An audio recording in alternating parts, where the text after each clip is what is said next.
Hi everyone, I'm Anushka, mom to my 15-month-old son, and today I just wanted to talk about this little book called The Moon, which is obviously about the beautiful moon that we have going around the earth every night, that's visible, which I only just, funnily enough, realized recently.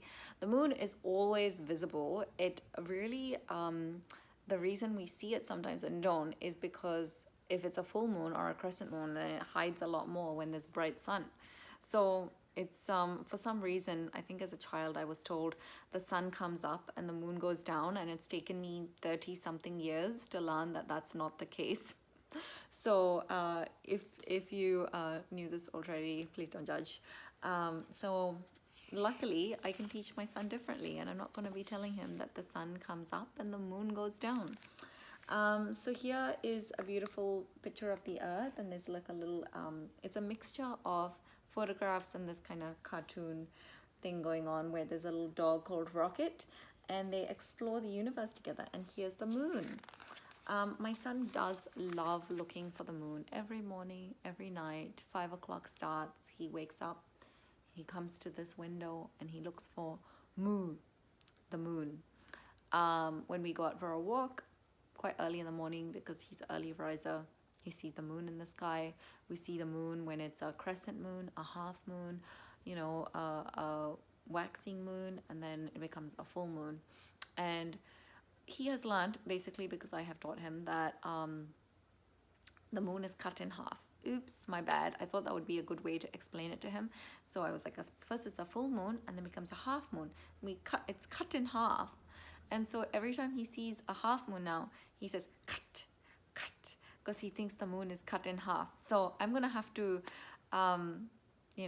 recorrect this understanding as he gets older, because I have obviously led him astray in that regard.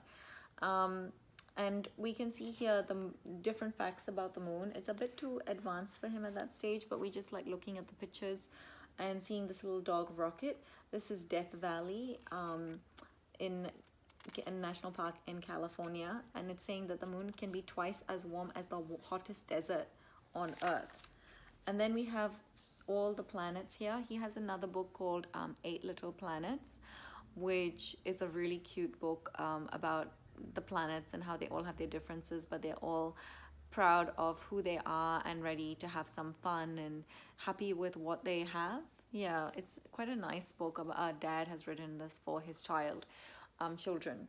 And so he recognizes, I guess, some things about the planets, like which ones have rings, that Jupiter has lots of moons, and the big red spot. And so these are real images of the planets that we can then, he has an illustrated version in his other book, and we can kind of match them.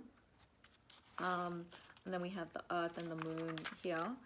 And you can see here, this is a beautiful bright full moon, and explains that the Earth's gravity pulls on the moon, and what keeps the moon close to the Earth. And then he likes this picture because there's a basketball and a tennis ball, and that's comparing the Earth to the moon. So there are some really cool illustrations here with the full moon going from a waxing crescent first quarter, waxing gibbous moon, full moon, waning gibbous last quarter, waning crescent, and then a new moon. And we also have a telescope, which my husband and I sometimes take out in the backyard, and we just look at the moon when our son's in bed. But I think as the weather gets a bit better, in the new year, I would really like to take him out and look at the moon, keep him past his bedtime a little bit, and look at the moon together. That would be really nice. I think he will be amazed that he can look at the moon so up close with the telescope. Then we have some more facts about the moon and craft activities. So if you have an older child, you guys can make moon craters together with some flour. And then we have stories about the moon from different cultures, and then a glossary. So this is a really nice book about the moon. If you have really little ones, you can probably just look at the pictures and explain that the moon is very small and gets bigger, and then it gets small again. And if you have older kids, then they might really enjoy the facts in this book and the craft activities. So let me know what you think, if you enjoyed this book, and if there's any other picture books about the moon that you'd recommend specifically for my 15-month-old. I have been struggling to find some really nice books about the moon.